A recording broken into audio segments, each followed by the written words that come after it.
This is Kimberly Rice, and you are tuned into the Secret Sauce Marketing Tasting Show, the groundbreaking podcast for business bosses, professional women, and anyone who is hungry to learn how to create the career, business, and life of their dreams by charting their own course.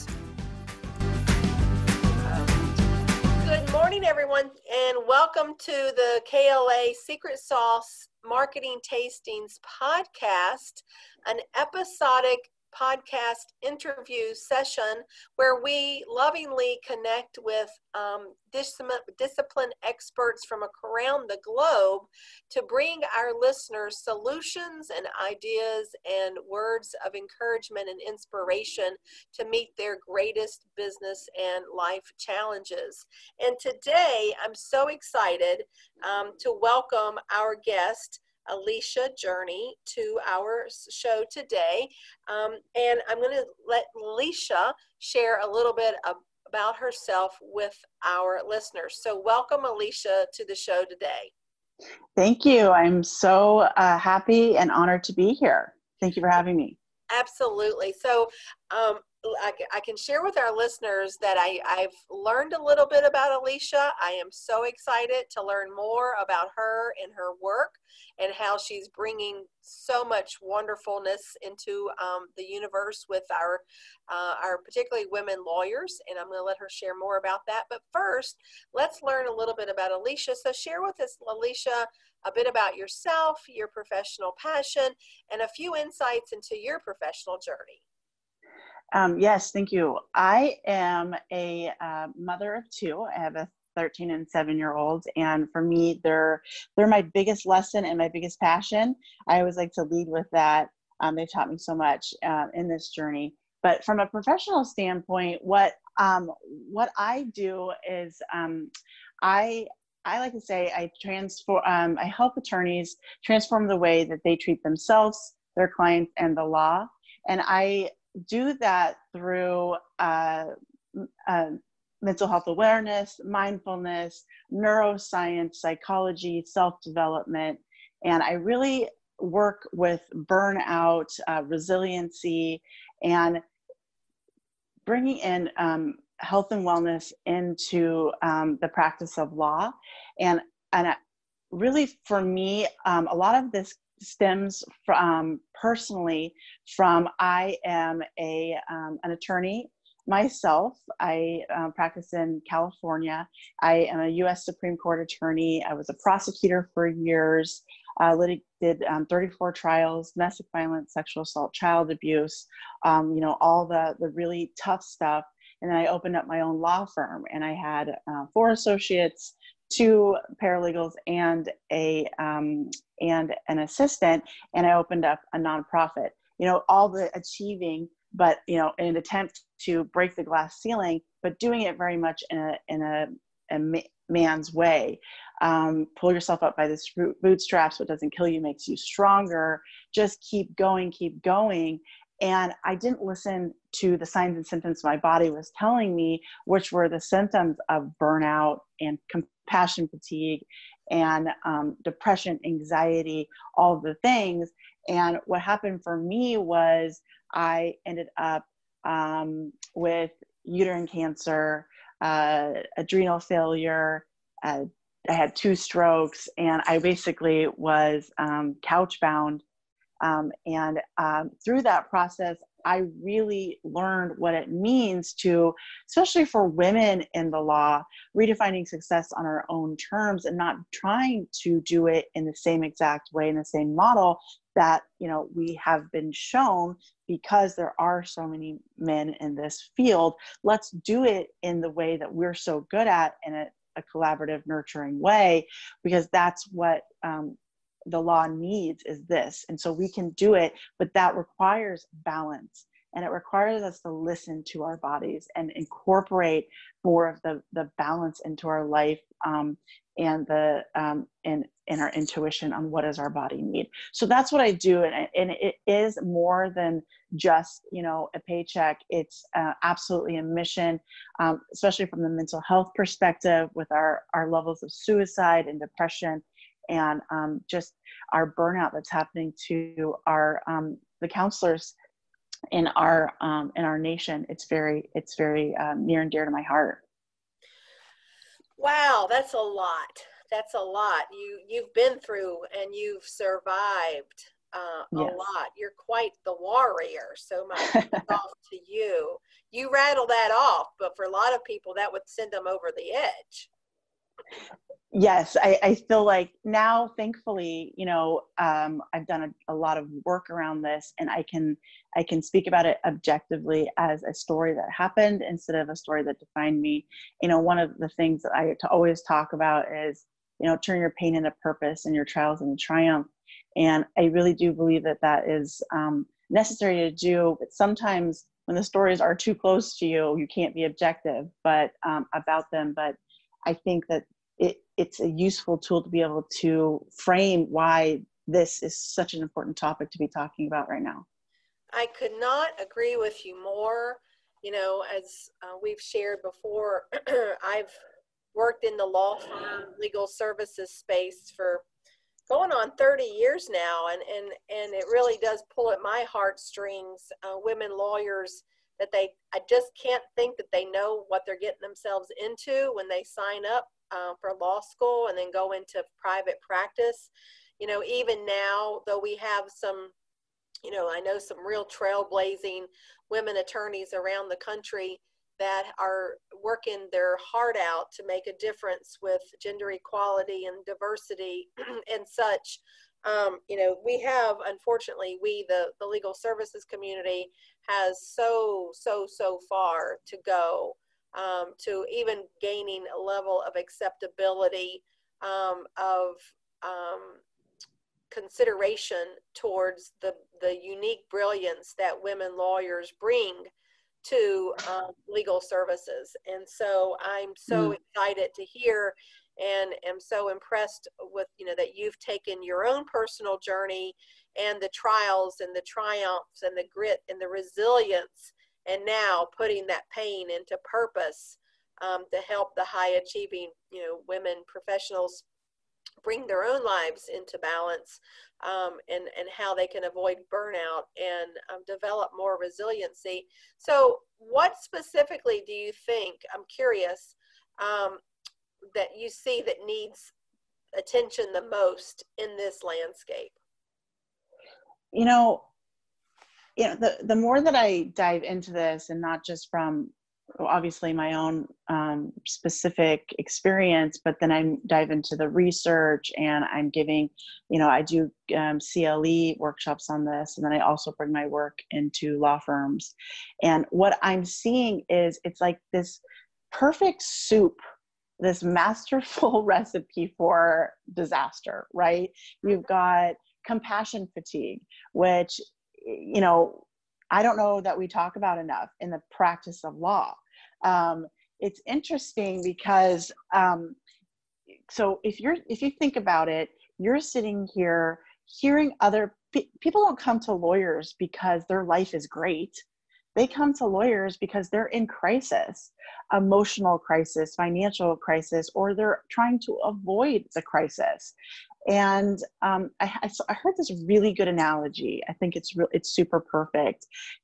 Think about, as an attorney, you're a surgeon, and their client is laying there on the table, and you're about ready to perform this, you know, life-saving operation, or, you know, life-altering operation. Let's make it a little less dramatic. And it's not just you in that operating room. On the other side of it, you've got another surgeon whose job it is to kill your client, right? So it's not just you and they're trying to save your client. It's somebody trying to harm or kill your client. And then there's, you know, if you're a trial attorney, there's 12 people watching it, or, you know, there's people in the room. It's like, you're not only hearing all of everybody's compound traumas and their distress, you're It's high pressure, high stakes with, you know, an adversary on the other side who has the same pressures and the same agenda, but it's, you know, the antithesis. And you put on that a high volume it's almost inhuman, the level of pressure.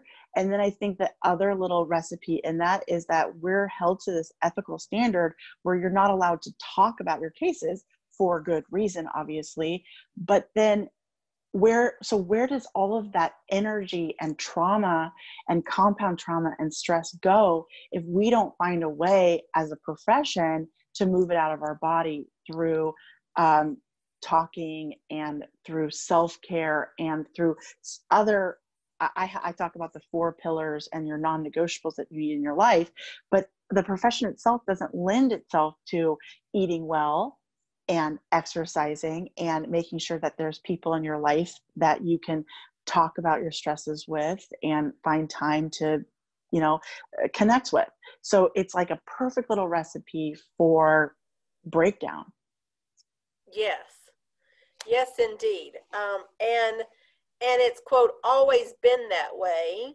And it's doing nothing but getting accelerated by, you know, our super hyped up world, you know, thanks to the internet. I mean, it's a wonderful thing, but I mean, it has just, you know, cut, you know, I remember the day when lawyers would tell me that, you know, they would dictate a letter and then it would take a day for their secretary to type the letter and get the letter out and take a couple of days. I mean, literally one task could take a week. Right. And now we're 10xing that or 20xing that every single day.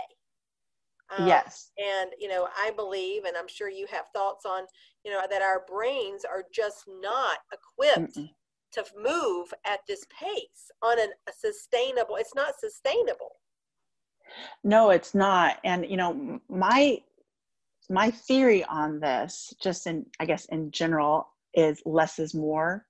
I think, you know, if we were to somehow find a structure and, you know, I don't know if we want to go down this road, but I really think this billable hour thing, it's part of the problem, because if you're selling your time and you're, you know, that's a huge part of this nasty recipe, you know. And what if we got away from that and we just focused on less clients and less of the back and forth communication that had this time element in it, where if you didn't respond within a certain amount of time, you know, everything falls to pieces.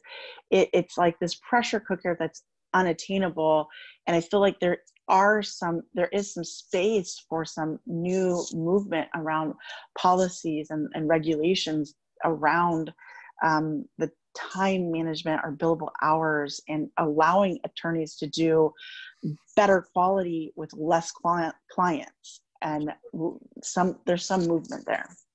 Well, and of course, I mean, I hear you and I don't disagree, but I can see myself sitting in a law firm conference room and immediately, if you were to say that into a group of likely white men, they would say, yeah, but how are you going to generate an income like that? Less clients. We have to do da, da, da, da, da, da. You know, which in my view, it's contrived. Right. And that's always this is how it's always been done. I think that my argument for needing women in leadership in law is that we are visionaries and we don't need that this is the way it's always been done.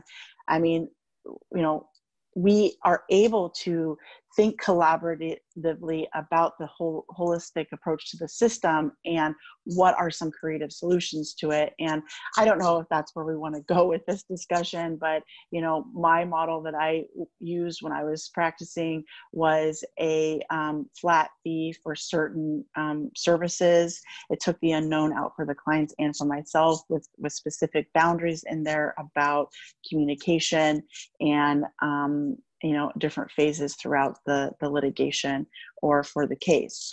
I mean, it worked really well for me and for my clients, and I was able to way better job and have a lot less stress in my life. But I get what you're saying. And I don't have the solution. I just think it's a topic we need to be having in the legal profession in conjunction with bringing microdoses of balance and health and wellness, so that we're all not living in this black or white pressure cooker thinking, and we can start all thinking outside the box. Absolutely. Well, that's a great conduit point, Alicia, when you mentioned about the 4 pillars of avoiding burnout. Can you share more about that with our listeners? Yes. So I for when I teach in my workshops, and I work on this with specific clients, we talk about the what do you need in your life to make sure that that you are in you're not heading towards burnout. And it's an assessment that allows you to go through an assessment of the 4 pillars. And so there's wellness, health and wellness. There's that's one of them. And there's work life, and there's relationships, and spirituality. And within that, when you work within those different modalities, and then you come up with a list of non-negotiables that is your foundation that you are going to integrate into your life on a daily, weekly basis, and putting yourself in your own calendar, because in the high pressure practice of law, your time is not your own once you hit that. Once you hit that office or pick up your email on your phone. So you have to put yourself into the calendar with these non-negotiables as the foundation to make sure that your pillars are intact. And it's a process that allows you to go through, and you create your own, like, what does health and wellness look like for you? Where encompassing in that is mental, emotional, and physical wellness. And then in the health, the work and the life pillar, we're talking about making sure that in your life, it's not just I get up, and the minute I get up, all I'm thinking about is the million things that I have to do that day, and I pick up my phone, and then it's basically stress. And you're not thinking, there's nothing in your life that is challenging you. You don't have any sense of adventure. You don't have anything outside of the crushing weight of the stress. So where is that, okay, is there a trip that you have planned that's going to push you a little bit outside of your comfort zone? Where's your sense of adventure, your sense of discovery? And then also, where is your work? This one's a lot. We spend a lot of time in the work and creating boundaries around, okay, so that means your phone isn't right by your bed. These are the little hacks that you can do. Make sure that it's not accessible right when you get up. Put it over so you have to step out of bed to turn the alarm off, and it gives you that 30 seconds to think about anything but that email. Or with the boundaries with client communication, when will you pick up that phone and talk back to your clients? So there's that one. And then within relationships, this is relationship to self, making sure that you are taking care of yourself, your romantic, your intimate partner relationship, because that is extremely important to keep you grounded and not burning out. Your family relationships, your close friends relationships, and your professional relationships. And making sure that when you start to feel out of alignment, and we go through, what does that feel like? That feels like I'm not sleeping well, I'm eating too much, I'm eating too little, I'm drinking way too much every night, I've had a cold and it's not going away. These are little ways to tell that you're out of alignment. And then you go in here and you go, gosh, I need to, which one of my pillars is off? And then I talk about spirituality, and I know some people might balk at that, but I don't mean everybody has to go to church, have a religion. It means thinking, making sure that you have a connection that's bigger than you, a belief that in something bigger than you. And that can be God, it can be Allah, it can be nature, it can be the divine, it can be you believe in humanity, and making sure that you connect to whatever it is that's bigger than you as much as possible, because a lot of the pressure in this space comes from everything's riding on your shoulders, and there's nobody else can fix this problem but you. So I truly believe that is a piece of this puzzle that we do need to start talking about. And it's difficult. Sometimes it can be difficult to have these discussions, but I believe it's important. Well, and when you bring these to, and they absolutely are, and they're genius how you have categoried and segmented them, all for, that we're not just one, we don't fit into one box. There's so many, we're multidimensional. Yes. So when you bring these to your clients, do you receive a little bit of resistance? Or for folks who are really suffering, we know in legal services, they have, there's a high level of substance abuse, depression, anxiety, suicide, divorce. So when people are hurting and their lives are suffering, and you bring about these 4 pillars, I'd be curious to understand and learn more about, as a practical matter, how do they respond to these 4 pillars and the work that and the initiatives that you lay out before them? When people are in pain and hopeless and suffering, sometimes it just feels like a cup of water in a desert. And so there's a lot of relief, and there's a lot of feeling like, oh my gosh, now there's structure. And now, because I feel like, okay, I know, because for me, when I was drowning, it was like, I just need somebody to give me a model that I can understand. Why do I feel so lost? I know I'm out of control, and not intentionally. It happens so like slowly and subversively, and then all of a sudden I'm not in control anymore, right? And so I just need somebody to kind of give me a blueprint. And so that's what this is. And so there's a lot of relief.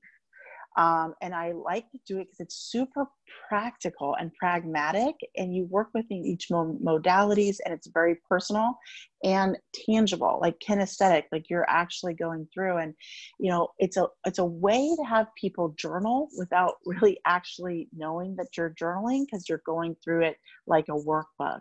And so it is nice and clarifying, and there's so much clarity.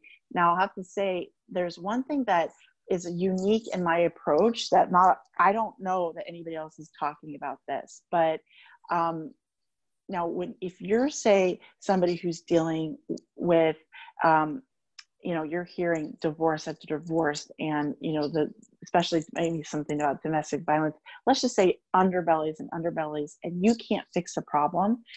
The drinking and the depression or the drugs and the anxiety and the divorce, basically people saying, I don't recognize this person anymore. They're not the same person. There's like a disconnect, a disassociation.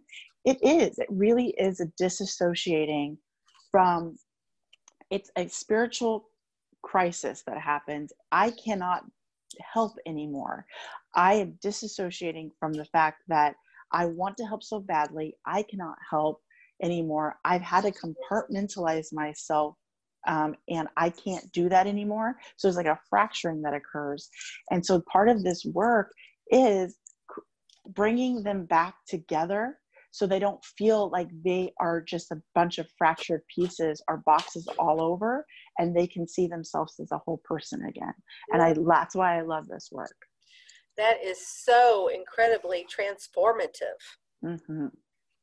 So I'm fascinated to learn about how you combine neuroscience, psychology, mindfulness, self-development, and practical knowledge of the law to help lawyers in tangible ways transform the way they treat themselves, hopefully with much more kindness, and their clients and the law. Can you speak to that for us, Alicia? Yes, so my background, I have a degree in neuroscience and psychology. And so I'm a huge neuroscience nerd. It just is right up my alley. And so what I love to do is it's one thing to just say, oh, like here's how you fix it. But like let's understand the brain's wiring, the brain chemistry, the why, what happens when you're under this insane amount of pressure, this insane amount of compound trauma and compassion fatigue. Like what is actually happening on a neurochemical, like physical, biological level? And that helps us practical, logical thinkers understand it conceptually. And I love the science behind it. It nerds me out and I love it. And it seems like people really resonated too. And then you combine the psychology about it, because really we're humans and we're not just this meat body and these like particles. We are humans with, attachment styles and childhoods and families outside, and then you're constantly interacting with other people. So let's understand yourself, how you're wired. I bring in the Enneagram. I love that tool as a way to understand yourself and then also other people. It's a training mechanism, like a personality test. And then I use self-development, and I use that. Basically, that's really for boundaries and moving through places where you feel really stuck and you're like, there's no other way. And then basically that's where I get in there and do the transformative work of, yeah, there's always another way. And A, I'm proof of it. And B, let's tap into self-development for that. And then the practical part is, this is all great, but if I can't help a lawyer understand how to take this in with them when into their office, then it's all for nothing. So this is where it's like, okay, what do you do when you've got back-to-back depositions and you've got, a million client calls, a million emails, like the nitty-gritty of like, what does a day in the life of a lawyer look? And I have walked, talked, and breathed that. So I'm able to bring the practical tools into all this. And that's where the transformation really kicks in. Oh my God, that's so powerful. So incredibly powerful. Yeah. Yeah. I mean, it is. I mean, I've seen and worked with lawyers for so long inside the law firms and have seen, how they suffer, and they really suffer in silence because has been no outlet. I mean, I've seen in the last year or two where firms sort of creating wellness committees and bringing mindfulness experts in, and that's fantabulous that they have some level of recognition, but it's kind of like you got to cut the fish off at the top of the head if you're really going to make a long sustaining difference in the lives of people. And so there's not just one seminar or symposium you can go to and fix it, but it's the day-to-day practice and the disciplines and the mindsets that must be cultivated on a regular basis, right? Absolutely. And yeah, and I don't think you can, I always love the word, my trigger word or my little buzzword is integrate.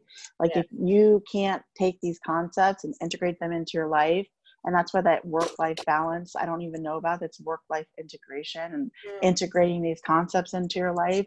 It really is all for naught, because you're like, great, I went to this retreat and it was awesome and I felt really relaxed, but then I go to the office on Monday and I'm back to feeling like I'm going to have a heart attack. Right. No, that's not helpful.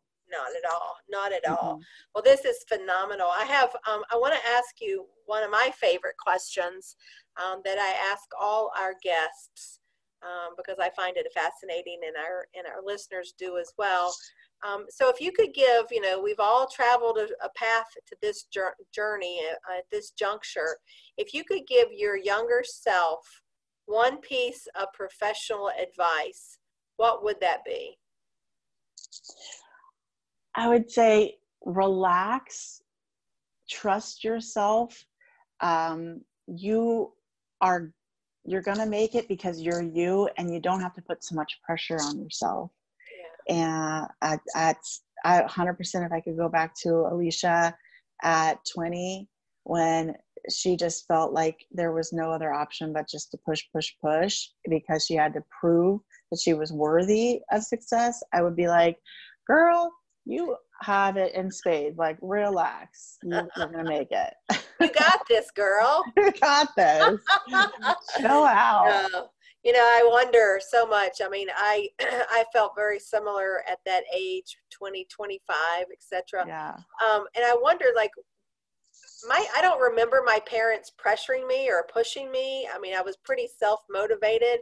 And it would be fascinating that we all come from different places, but it's like, particularly for females, Yeah. why are we so hard on ourselves? Why? I mean, perhaps it's the media, the society, for this, trying to achieve this quote figure or visualization of perfection, which of course is an illusion. But how many lives are broken trying to, attain this level of perfection? And it's so counterproductive, but it's so destructive. I want to just say a huge amen to that. And I consider myself a recovering perfectionist, and sometimes I'm in step 12 and sometimes I'm in step 10 or 8, and I slide back to 2. But I think that has been the most harmful part of my personal journey, has been this fear of not being perfect, and it's caused so much undue stress. But then again, I'm in this amazing women in leadership program this year, and a cohort, and we just had a speaker on it, and on failure and the interplay between women and career progression and leadership, and this interplay between needing to be perfect and not progressing like men do, because we feel like we have to be perfect in order to deserve to be in leadership or be an expert, or go for that next thing.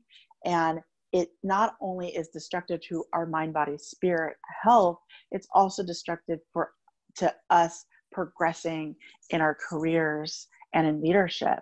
It's a nasty thing that plagues us. And I think it does come from there's something subversive that's implanted as you as a girl, that aren't allowed to go get messy and play and just kind of, oh well, there's a boy. It's like, no, there's something different that girls are looked at, and they're oh, okay, so now I've got a dog in here. So we're gonna probably cut that out. Okay, thank you. So it's good to have your pet to work day. Yes. Oh my gosh. She loves you. Yes, she loves me. So I don't know where to pick up on that one again. No, well, it is. It is subversive. I mean, there's all kinds of science that shows us that, and this kind of touches my work in working with women, high achieving women, and their lack of confidence, even though they're highly accomplished and highly credentialed.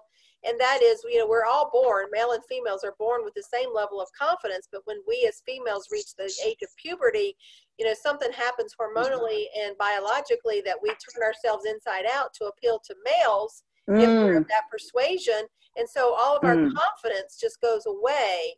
And so that's when we become self-conscious. That's when we become Eve in the garden, and we realize that we're naked, but it was so pure before then, and then after then, and then the society in general doesn't have the tools to help us get back on track, to realize that this is just normal and healthy and natural for who we are, and to embrace that. But instead we fight it because the media and, all the media and all the information outlets push this illusory vision and perception of what, quote, the perfect woman should be like. And none of us are that, because we're all perfect in our own way. But, you know, the box has been so narrow for so long. You know, Barbie has always been white and skinny. Yes. Right? You know, and so that's a lot of what I'm so passionate about, because, you know, so many women that I've worked with and coached with over decades, you know, that they're so capable and they're so just perfect as they are. And they, you know, they're the Debbie Doubter and the imposter syndrome and the inner critic. And, you know, they have failure and fear of failure all over the place, and all kinds of fear of rejection and perfectionism and the disease to please. And I could go on and on and on. And it's like, girl, you are perfect just the way you are. You've got to learn to embrace that. And it is, we take them through almost like a 12-step program to move to that. But it really takes a lot of self-assessment and reflection and looking at our environment, not only, you know, our childhood environment, but the work environment and our personal relationships, etc.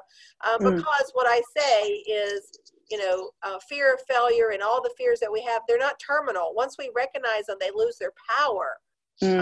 And so we can move on and be and embrace who, you know, source God wanted us and, you know, wanted us to be. And so, you know, then I see our work very closely aligned. Yes, I love that. And it's really interesting, because I think another reason women leave the law is because the law, it's an unattainable perfect standard. You know, like, you cannot be perfect in the law. Like, it's just not available. It's not real. And it's not real. And that is really challenging, I think, for women. That model too is like, because they're, especially high achieving type A women, we have, and I'll put myself in that category, is like, we have this need for perfection. It's driven us, it's actually pushed us to succeed. But then something happens once we achieve it, in law specifically, and I'm sure that it happens in the medical profession and others as well. But the law and legal, you know, it's unattainable. And so it's almost like, I can't do this, so I'm going to leave. And that's like the opposite of really what we need. But yes, I'm sure we could go on and on about this for a while. It's the big black hole. You can never ever feel it. So I want to be respectful to our listeners, and this has been so mind expansive, and I know it's just so full of wonderful, uplifting information for our listeners, and things that I know you and I, Alicia, are so passionate about, and what drives us and gets us up every day. But so I want to share with our listeners your accessibility. So I would love for you to share with them about how how they can connect with you. What's the best way to connect with you, and any of the resources that you can, offer to them through whether your digital assets or otherwise. Absolutely. So you can find me on Facebook at Alicia Journey, Instagram at The Attorney Journey. My website is aliciajourney.com, and my contact information is on there, and I'm always open for getting direct messages. Also, I'm going to provide your listeners with a free downloadable PDF of these 4 pillars, and basically a mini worksheet that they can go through and plug in their non-negotiables and their foundations into these pillars to get them started in this assessment. Wonderful. That's so generous of you. Thank you very much. So listeners, you heard it here. Alicia is going to provide to all of us a PDF that's going to help us, jumpstart our path back to wellness and back to ourselves. So this wraps up another episode of the Secret Sauce Marketing Tastings podcast.